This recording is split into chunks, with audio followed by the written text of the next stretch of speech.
ঘটনা সেই যিটো আমাৰ নিউজত আমাৰ ভাইৰেল কৰিছে সেইটো সম্পূৰ্ণৰূপে মিছা কথা। আৰু নিশ্চয় নিজৰ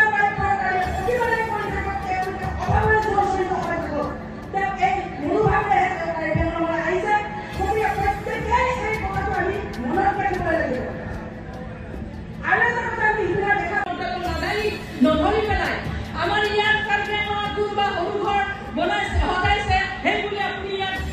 মন্তব্য দাঙি ধৰিছে। আপুনি কিয় আপোনালোকৰ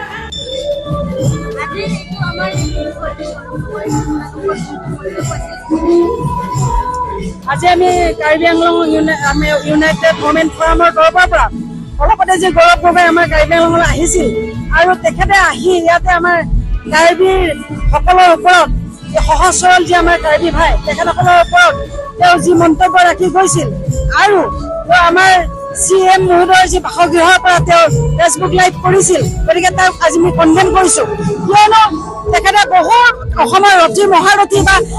তেখেত এজন APCCৰ সভাপতি, বিৰোধী দলৰ দলপতি, গতিকে তেখেতসকলৰ দলৰ বহু লোকৰ তেনেকুৱা ধৰণৰ ৰাজপ্ৰসাদ আছে। তেখেতসকলৰ পৰা তেনেকুৱা ধৰণৰ ফেচবুক লাইভ নকৰি আজি আমাৰ মাননীয় CM মহোদয় তুলিৰাম ৰংহাং বাসগৃহৰ পৰা তেওঁ কিয় তেনেকুৱা ধৰণৰ ফেচবুক লাইভ কৰিবলগীয়া হ'ল। তাৰমানে ইয়াৰ দ্বাৰা বুজায় তাৰমানে কাৰ্বিসকলক তেওঁ বেয়া পায়, তেওঁ এণ্টি কাৰ্বি হয় আৰু কাৰ্বিসকলৰ যি আমি ইয়াতে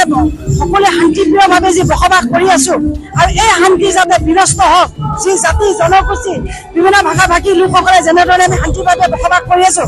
এই শান্তি যাতে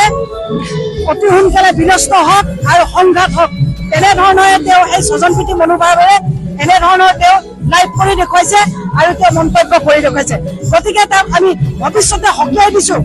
এই আমাৰ কাৰ্বি পাহাৰত আমি যি শান্তিপূৰ্ণভাৱে বিৰাজ কৰি আছো এই শান্তি যাতে তেওঁ বিনষ্ট কৰিবলৈ ভৱিষ্যতে তেওঁ যাতে কোনো ধৰণৰ পদক্ষেপ গ্ৰহণ নকৰে।